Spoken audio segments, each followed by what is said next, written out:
আজকে গাছে পুরো ফুলে ভরে গেছে। সকাল থেকে উঠে এত ভালো লাগছে ফুলগুলো দেখতে। বেশিরভাগ সময় কিন্তু ফুল দেখতে পাই না, তার কারণ উপরে যে দাদা থাকে উনি যেহেতু মর্নিং ওয়ার্কে যায় তো তখনই এসে সমস্ত ফুলগুলো তুলে নেয়।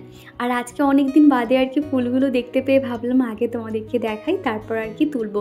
অনেক ধরনের জবা ফুল ফোটে, তোমাদেরকে তো বলেছি। এছাড়া 2-3টে জবা ফুল কিন্তু এখনও তোমাদেরকে দেখাতে পারিনি, সেইগুলো না খুব কম ফোটে যেহেতু সবে ছোট ছোট গাছ। তো তবে তোমাদেরকে দেখিয়েছিলাম 2-1 বোধ হয়। তো যাই হোক, আজকে ওয়েদারটা তো দেখলে কত সুন্দর। ঝলমলে রোদ থাকলে না মনে হয় তাও আমরা গরম সহ্য করে নেব, ঠিক আছে, কিন্তু বৃষ্টি একদমই চাই না।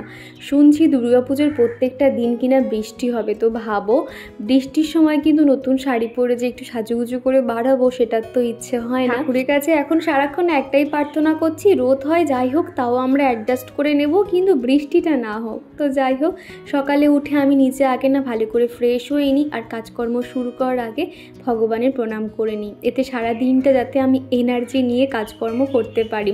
সকালটা যদি আমরা একটু ভালো করে শুরু করতে পারি না, তাহলে সারা দিনটা দেখবে খুব ভালোভাবে কিন্তু কেটে যায়। আর আমি না সবসময় চেষ্টা করি বাথরুমের মধ্যে বালতিতে জল ভর্তি করে রাখার। সারা রাত যেহেতু জল ব্যবহার হয় অর্ধেক হয়ে যায়, আমি সকালে আবার সেই বালতিটা ভরে, এছাড়া 2-1টা আরও বালতি আছে সেগুলো সমস্তটাই ভরে রেখে দিই। আর তারপরে দেখো, রাত্রিবেলা যেহেতু সন্ধ্যের দিকে এখানে চিকুকে বই নিয়ে বসাই, লেখাই, তখন না রাতে খাওয়া দাওয়া করে এগুলো তুলতে ইচ্ছা করে না, একটু ঘরটা অগোছালো হয়ে থাকে। আর যখন ঘর ঝাঁট দিয়ে দিই তখন তো আলাদা ব্যাপার, এগুলো তুলতে হয়। তবে আগের দিন রাত্রিবেলা ঘরে আর ঝাঁট দেওয়ার সময় পাইনি। তাও দেখবে ভাত খাওয়ার আগে পর্যন্ত কিন্তু কাজকর্ম করতে পারে, কিন্তু ওই যে রাতে খাওয়ার পর না আর যেন এনার্জি পাই না, কোনো কাজই করতে ইচ্ছে হয় না। তো সেই জন্যই আর কি তাড়াতাড়ি কালকে শুয়ে পড়েছিলাম। সারাদিন তো সেরকম শোয়া বসা হয় না, রাতের ঘুমটাই যা একটু ভালোভাবে হয়, তো সেই জন্য ঘুমিয়ে পড়েছিলাম। সকালে একটু তাড়াতাড়ি উঠতে পারলে এই কাজগুলো বেশ ভালোভাবে করে নিতে পারি। আর আমি যখনই সকালে ঘুম থেকে উঠে আসি না, বিছানাপত্র কিন্তু একটুখানি এই সাইড ওই সাইড থেকে পরিষ্কার করে নিই। চিকু এক ধারে ঘুমিয়ে থাকে, আর তা না হলে ওই বাসি বিছানা কিন্তু আমি নামি না। যখন হাতে সময় থাকে বিছানাটা হালকা ফুলকাভাবে ঝেড়ে নিই, তারপর বেলার দিকে তো আরও একবার ভালো করে পরিষ্কার করে নিতে পারি। আর তারপরে কিন্তু ঘর বারান্দাগুলো আমি একটুখানি ঝাড় দিয়ে দিয়েছিলাম, তারপর ঘরটা মুছেও নেব। আর এই যে ব্রাশটা দেখতে পাচ্ছ নতুন আর কি আনা হয়েছিল, খুব একটা ব্যবহার হতো না, আরও একটা ছিল ওটাই আর কি ব্যবহার হতো। তো ভাবলাম সেটা একটুখানি ছোট হয়ে এসছে, আর এগুলো দেখবে বেশি দিন ব্যবহার করার পরে এই সুতোগুলো না আপনা আপনি ছিঁড়ে যেতে থাকে, তখন একদম ছোট্ট হয়ে যায়। তো সেই জন্যই এই নতুনটা আর কি আনা হয়েছিল। প্রায় 1-2 মাস হলো আর কি স্ট্যান্ডটা বাড়িতেই ছিল, মতে আন আর কি, কখন ভেঙে যায় না যায় সেই কারণে। ব্রাশটা এতটাই বড় আর তেমনি ভারী, আমি তো লাগিয়ে ভাবছি এটা আমি কি করে মুছবো। 2-1 দিন এরকম ভারী ভারী লাগবে, তারপর দেখবে আস্তে আস্তে একটুখানি উঠতে উঠতে এগুলো হালকা হয়ে যায়। আর এখন যে পরিমাণে বৃষ্টি শুরু হয়েছে, সকালের দিক থেকে ঝলমলে রোদ আর বেলার দিক থেকে বৃষ্টি, তো সেই জন্য জানালার কাছে কিছু জামা কাপড় মেলে দিয়েছিলাম, সেগুলো আর কি সমস্তটাই শুকিয়ে গেছে। সকাল থেকে তো রোদ চলে আসে, তো সেগুলো এখন দেখো প্রত্যেকটা ভাঁজ করে জায়গায় রেখে দেবো। বেশি নয়, 2-4টে মতন জামা কাপড় ছিল।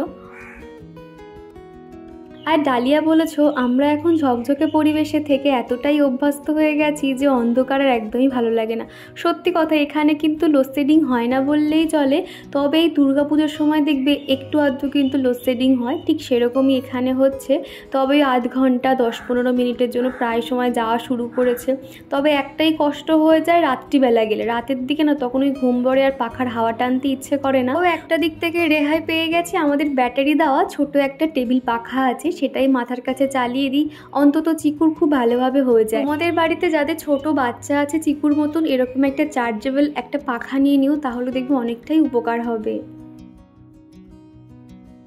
আর আমার আগের ভিডিওতে অনেক বন্ধুরা বলেছিলে দীপা তুমি দরজার উপরে কোনো রকম জামা কাপড় কিংবা গামছা রাখবে না, তো সেটাই আর কি সুরভি বলছিল। আমিও আগে রাখতাম, তবে শ্বশুরমশাই বারণ করার পর থেকে আর রাখি না।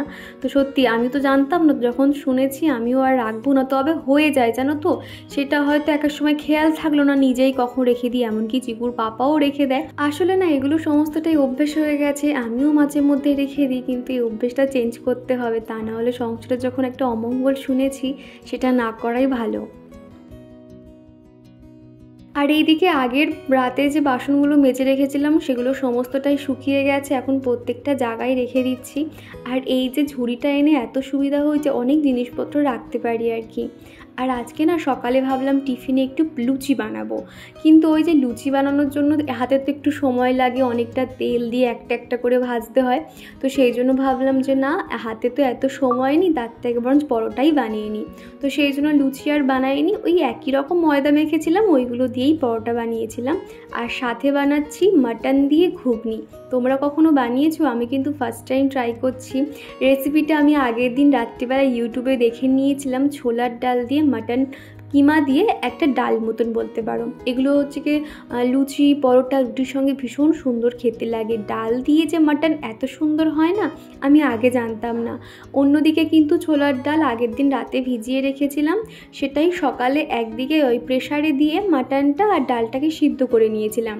আর তারপরে চিকেন করতে যে যে মশলা লাগে সেম সেরকমভাবে আদা রসুন পেঁয়াজ আর বেসিক যে মশলাগুলো হয় সেগুলো সমস্তটাই দিয়ে কিন্তু বানিয়েছিলাম। তারপরে কিন্তু দেখলাম যে না, ভীষণ টেস্টি হয়েছে। সামান্য একটু মিষ্টির জন্য একটু চিনিও দিয়ে দিয়েছিলাম। আর নামানোর পরে একটু গরম মশলা দিয়ে দিতে হবে, তাহলেই কিন্তু একদম রেডি হয়ে যাবে।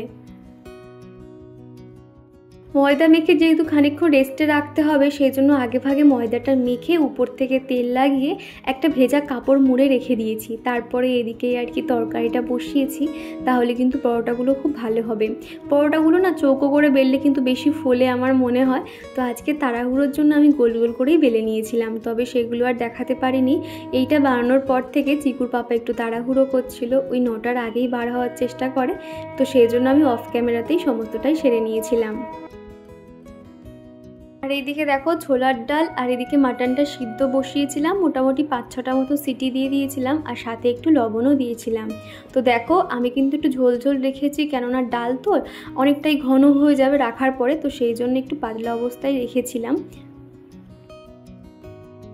আগের ভিডিওতে বর্ষা মণ্ডল বলেছো, দীপাদি আমি তোমার ভিডিও সব সময় দেখি, তবে কমেন্ট করা হয়ে ওঠে না, তোমার ভিডিওতে আমার নামটা নিও, তাহলে আমি অনেক খুশি হব। এই যে বর্ষা, তোমার নামটা বলে দিলাম, খুব ভালো লাগলো তোমার প্রথমবার কমেন্ট পেয়ে, এইভাবে পাশে থেকো। আর সুপ্রিয়া দিদি ভাই বলেছো তোমার টাইটেলগুলো ইংলিশে হয়ে যাচ্ছে। হ্যাঁ গো, বুঝতে পারছি না, তোমরা যদি কেউ জেনে থাকো অবশ্যই আমাকে বলো টাইটেল কিভাবে বাংলাতে করব। টিফিন হয়ে গেছে। আজকে সকালে কী কী বানিয়েছিলাম তোমাদেরকে একটু দেখিয়ে দিই। এদিকে রয়েছে ছোলার ডাল দিয়ে মাটন একটা ডাল, এদিকে রয়েছে পরোটা, আর খাওয়ার শেষে একটা গজা দিয়েছি, দেখবে মিষ্টি ভালো লাগে রুটি লুচির সাথে শেষে, তো সেই জন্য আর কি। তো এই ছিল টোটাল ওর লাঞ্চ বক্স। টিফিন মাটন দিয়ে ডাল সাথে পরোটা। বেবি খাবে? আচ্ছা বসো বাবি, বিছানায় রেখো না, আমার হাতে দাও। ভালো খেতে? কি কি দেবো বলো বলো। টেবিল দাও। আচ্ছা দিচ্ছি, চলো টেবিল দেবো। আচ্ছা। আর তারপরে কিন্তু রান্নাঘর পরিষ্কার করতে গিয়ে যে কড়াইতে ডাল করেছিলাম সেই ডালটার মধ্যে না আমি জল ঢেলে দিয়েছিলাম, তো হাত ফসকে যেই কড়াইটা পড়েছে, মানে ঠান্ডা অবস্থাতেই পড়েছে আর কি, চারিদিকে পুরো তেল তেল হয়ে গেছে। আর তোমরা তো জানোই আমি কেমন পিটপিটে, মানে কেমন তেল চিটচিটে ভাব হয়ে গেছে দেখে আমি কি করেছি, সমস্তটা জায়গাটা ভিম লিকুইড আর একটু ডিটারজেন্ট পাউডার দিয়েছি, দিয়ে খুব ভালো করে না স্কচ ব্রাইট দিয়ে ঘষে নিয়ে একটা কাপড় এই যে স্ট্যান্ডের মুখে লাগিয়ে নিয়েছি, নিয়ে ভালো করে সব জায়গায় লেপে দিয়েছি, দিয়ে তারপর ওয়াইপার দিয়ে জল দিয়ে ধুয়ে ধুয়ে প্রত্যেকটা জায়গা শুকনো করেছি। অনেকটাই সময় লেগে গেছে আসলে। একটা কাজে আমি যদি একবার হাত দিই না, সেটা যতক্ষণ না 100% আমি মানে কি বলবো স্যাটিসফাই হচ্ছি, সেই কাজটা আমি করতেই থাকি। তো দেখতে পাচ্ছ এখানে কিন্তু প্রচণ্ড পরিমাণে ময়লা জমেছিল। এইভাবে যদি আমরা সবসময় পরিষ্কার করি না, দেখবে কত কিন্তু পরিষ্কার থাকে। তবে এখানে যারা ভাড়া থাকতো বা আগেও যারা হয়তো থাকতো, অতটা তো পরিষ্কার করতো না, ধারে ধারে কিন্তু নোংরা স্পট পড়ে গেছে। তাও আমি আমার দিক থেকে যতটা পেরেছি চেষ্টা করেছি। আর তার উপরে অসহ্য গরম ছিল, সব মিলিয়ে ভীষণ কষ্ট হচ্ছিল, রান্নাবান্না করতে আর ইচ্ছে করছিল না, কিন্তু ওই যে রান্না তো করতেই হবে। তার উপরে আজকে আবার বৃহস্পতিবার, সেই জন্য তাড়াহুড়ো করে আমি সমস্ত জায়গাটা ভালো করে ঘষে ঘষে পরিষ্কার করে নিয়েছি। আর আগের ভিডিওতে তোমাদেরকে দেখিয়েছিলাম আমি শুকনো লঙ্কা কতটা এনে ফেলেছি। যেহেতু ওই সব বিষয়ে আমার অত নলেজ নেই, আমি 250 শুকনো লঙ্কা এনে ফেলেছিলাম। তো সেখানে পুপু আমাকে কমেন্ট করেছে 1 মাসের জন্য তুমি যদি 100 মতন আনতে তোমার হয়ে যেত, তবে তুমি অনেক বেশি এনে ফেলেছো, একটু রোদ খাইয়ে রাখবে তাহলে নষ্ট হবে না। আমি তো মোটামুটি প্রতিদিনই রোদ খাওয়াচ্ছি, তাও একটুখানি উল্টে পাল্টে রাখার চেষ্টা করি যাতে নষ্ট না হয়, কিন্তু অত কি করব বুঝতেই পারছি না। দেখা যাবে হয়তো নষ্ট হয়ে যাবে। তারপরে যেহেতু দুর্গা পুজো আসছে, সেই সময় তো রান্নাবান্না থাকবে না, আর বাড়িতেও থাকবো না, জানি না কি করব। ভাবছি এটাকে যদি একটু ডাস্ট করি তাহলে কি ভালো থাকবে, তোমরা অবশ্যই জানিও তো। আর চুমকি বলেছো ভালো আছো গো দিদিভাই, চিকু কি সুস্থ আছে, মন দিয়ে পড়াশুনো করাবে? হ্যাঁ গো, চিকুকে তো সবসময় পড়াই, সকাল বিকেল, এমনকি মাঝে মধ্যে দুপুরেও বই নিয়ে বসাই। ও আগের থেকে অনেক কিছুই শিখে গেছে। একটা সময় ও যখন সম্পূর্ণটা শিখে যাবে তখন তোমাদেরকে কোনো সময় দেখাবো। আমার না আলতা পরতে ভীষণ ভালো লাগে। আমি আগের দিন রাত্রিবেলা করে আলতা সবসময় পায়ে দিয়ে রাখি, তবে আগের দিনকে তো দিতে পারিনি। আর এখন যেহেতু স্নানে ঢুকবো তার আগে ভাবলাম পায়ে আলতাটা দিয়ে নিই। আর আলতা দেখবে একটুখানি শুকিয়ে গেলে যদি উপর থেকে আমরা একটু যে কোনো তেল, এখানে আমি বেবি জনসনের তেল ব্যবহার করছি, একটু তেলটা দিয়ে দিতে পারি না, তাহলে দেখবে একদমই কিন্তু জল লাগলে ওঠে না। ভাবলাম যে একেবারে স্নান টান সেরে নিয়ে তাহলে পায়ে আর হাত দেবো না, সোজা ঠাকুর পুজো করতে বসে পড়বো। তো সেই জন্যই কাজটা আগিয়ে রাখলাম। তো আলতা পরা হয়ে গেছে, আর তারপরেই কিন্তু আমি শাড়ি পরে আজকে পুজো করেছিলাম। তবে এত গরম লাগছিল আমি আর কোনো রকম ভিডিও শ্যুট করতে পারিনি, সমস্তটাই কিন্তু অফ ক্যামেরাতে করেছি। তোমরা তো জানোই ঠাকুর পুজো করার সময় আমি খুব একটা ক্যামেরা আনতে পছন্দ করি না, অফ ক্যামেরাতেই সমস্তটাই করেছিলাম। আলপনাটাও দিয়েছি, তোমরা আমার আলপনা দেখতে খুব পছন্দ করো, সেই জন্য সিম্পলের উপর থেকেই আলপনা দিয়ে দিয়েছিলাম। আর তারপর দেখো আমার ছোট্ট ঠাকুরঘরটা সুন্দর করে গুছিয়ে নিয়েছি। আর এদিকে দেখো জবা ফুলের মালাটা যখন বড়মার গলায় দিয়েছি কি সুন্দর লাগছে না দেখতে। এখন করে বৃহস্পতিবার আর শনিবার করেই কিন্তু বড়মার জন্য জবা ফুল আনা হয়। আর তারপরেই কিন্তু দুপুরে রান্নাবান্না বসিয়ে দিয়েছি। আজকে করব গাঁটি কচু আলু দিয়ে চিংড়ি মাছের একটা মাখা মাখা তরকারি। আর এই চিংড়ি মাছ দেখবে ভাজার পর কিন্তু কড়াইয়ের তেলটা ঠিক এরকম কালচে মতন হয়ে যায়। তো যাই হোক, আমি যে তেল ছিল আর কি, ওই তেলের মধ্যে আমি মোটামুটি গোটা জিরে শুকনো লঙ্কা দিয়ে দিয়েছি। আর তারপরে গাঁটি কচু একটু নুন দিয়ে হালকা করে ভেজে নেব। যখন একটু ভাজা ভাজা হয়ে আসবে তখন বেসিক মশলাগুলো দিয়ে দেব, আর সাথে একটু পেঁয়াজ, রসুন আর টমেটো পেস্ট করে নিয়েছিলাম সেটাও দিয়ে দেব। আর এই গাঁটি কচু আলুর তরকারি না এত সুন্দর খেতে লাগে, চিকুর পাপা তো ভীষণ পছন্দ করে। বাজার করতে গিয়ে যখন এরকম ওল কিংবা গাঁটি কচু পায় ও সাথে সাথে নিয়ে চলে আসে। জিনিয়া বলেছো পুজোর শপিং দেখিও। হ্যাঁ জিনিয়া, অবশ্যই দেখাবো, তবে না আমার মনে হচ্ছে একটু দেরি হয়ে যাবে। আমার সমস্ত কিন্তু আমার বাপের বাড়ির ওখানেই আছে, আর যে শাড়িগুলো আমি অর্ডার করেছি সেগুলো 16-17 তারিখেই আসবে। তো মোটামুটি বাড়িতে গিয়ে কেন দেখাবো জানো তো, ওখানে যেহেতু সেলাই করতে হবে, সেলাই করতে হবে, ব্লাউজ পিসও রয়েছে, সমস্তটাই বার করতে হবে। আর এখানে তো সেরকম দেখেছো রাখার জায়গা নেই বলে না আমি সেরকম ভালো ভালো শাড়ি কিন্তু এখানে আনি না, সমস্তটাই কিন্তু মায়ের ওখানে আছে। এমনকি আমার বিয়ের শাড়ি, বউ ভাতের শাড়ি বলো কিংবা আমার সোনার গয়নাগাটি, সমস্তটাই কিন্তু আমার বাপের বাড়িতেই থাকে, ভাড়া বাড়িতে না। আর প্রায় সময় তো এখানে ওখানে যাই, সেই জন্য সত্যি কথা বলতে অতটাও ভরসা পাই না। তো সেই জন্য যেগুলো ভালো আমার খুব প্রিয় জিনিস সেগুলো মায়ের আলমারিতেই রাখা আছে। যখন আমি বাপের বাড়ি যাব তখন গিয়ে তোমাদেরকে অবশ্যই দেখাবো। আর এদিকে কিন্তু গাঁটি কচু আলুর সঙ্গে মশলাটা খুব ভালোভাবে কষানো হয়ে গেছে। তারপর কিন্তু বেসিক মশলাগুলো দিয়ে দেব। যে কোনো রান্নাতে কিন্তু এরকম বাটা মশলার মতন একটু জলে গুলে এই যদি যে হলুদ, লঙ্কা, জিরে, ধনে এগুলো একটু মিশিয়ে দেওয়া যায় তাহলে সেই তরকারির রঙও খুব ভালো হয় আর খেতেও কিন্তু সুন্দর হয় দেখেছি। তো সেই জন্য এর মধ্যে যেহেতু মশলা পেস্ট করেছিলাম, এই মিক্সার গ্রাইন্ডারে জল দিয়ে মশলাগুলো এর মধ্যে দিয়েই আর কি তরকারির মধ্যে দিয়ে দেবো। আর প্রীতি আমাকে বলেছো দীপা তুমি যখন ভিডিও করবে তোমার মেকআপ ভিডিও করার সময় তুমি প্রত্যেকটা প্রোডাক্ট প্লিজ দেখাবে, আমি এগুলো কিনবো। আর সানস্ক্রিনের ছবিটা প্লিজ দেখিও, প্লিজ। লাভ ইউ দিদিভাই, এত মিষ্টি তুমি, কি যে বলবো, শান্তি হলো প্রত্যেক দিন ভিডিও দেবে শুনে। তোমার চুল কাটারটা খুব সুন্দর হয়েছে, আর তোমার চুল কাটতে কত টাকা নিয়েছে প্লিজ বলো। প্রথমেই বলি সানস্ক্রিনটা ভীষণ ভালো, আর এরপরে যখন আমি যাই কিছু মেকআপ করি না কেন, সেলফ মেকআপ, প্রত্যেকটা প্রোডাক্ট আমি অবশ্যই তোমাদেরকে দেখাবো। আর হ্যাঁ, হেয়ার কাটিং করতে কেমন কি খরচ পড়েছে এই নিয়ে একটা ভিডিও আছে, তুমি চাইলে সেই ভিডিওটা দেখো, ওখানে কোন হাইলাইট করেছি, দাম কেমন নিয়েছে সমস্তটাই কিন্তু ওই ভিডিওতে বলা আছে।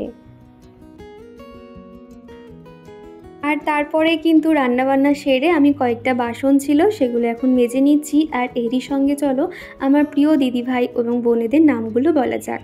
প্রথমেই কমেন্ট করেছে ডালিয়া, নিরু মম ব্লগ, সুতপা সিংহ দেব, সুরভি মণ্ডল ঘোষ, কণিকা দাস, বর্ষা মণ্ডল, চুমকি, প্রীতি নস্কর, পুপু, স্বর্ণালী দাস, সুপ্রিয়া ব্লগ, জিনিয়া রয়, সঞ্চিতা বিশ্বাস, মৌ লাইফস্টাইল আইডি থেকে দিদিভাই, টুম্পা, পূজা দিদিভাই, আর কমেন্ট করেছে মিস জানা আর করুণাবালা দিদিভাই। তো তোমাদেরকে জানাই অসংখ্য ধন্যবাদ, তোমরা এইভাবে আমার পাশে থেকো।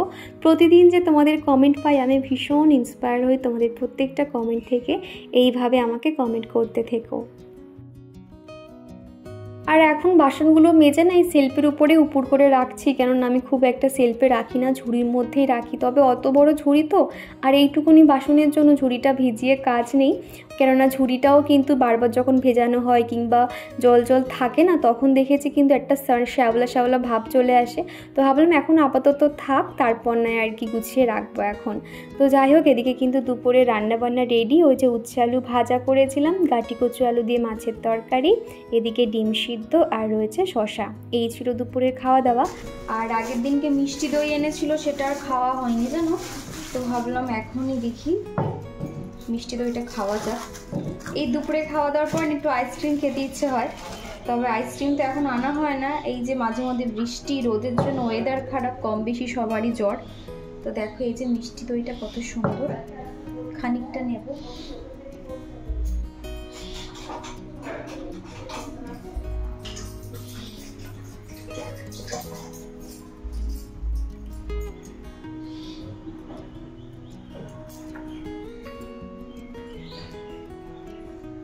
ফোনে চার্জ নেই, সেই জন্য ফ্ল্যাশ লাইটটা জ্বালতে পারছি না।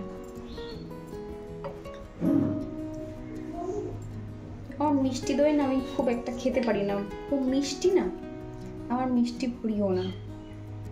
টক দইও আছে, তবে টক দইটা না যেহেতু ওই কেমন একটা আইস জমে গেছে পুরো একদম, তো সেই জন্য টক দইটা আর খেলাম না, মিষ্টি দইটাই খেলাম। তো এটা যেরকম ছিল সেইভাবেই রেখে দিই।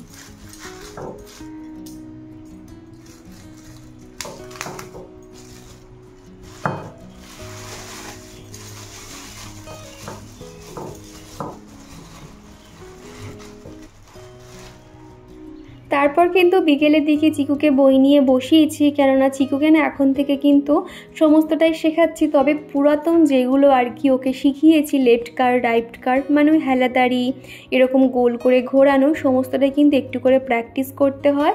তারপরেই কিন্তু এবিসিডি বা গোটা গোটা যে অক্ষরগুলো শিখেছে সেগুলো, কেননা পুরাতন জিনিসগুলো না যদি প্র্যাকটিস করাই তাহলে কিন্তু সমস্তটাই ভুলে যাবে। তো যাই হোক, চলো বন্ধুরা, আজকের ভিডিওটা এই পর্যন্ত, আবারও দেখা হবে। তো চলো আজকের মতো টাটা।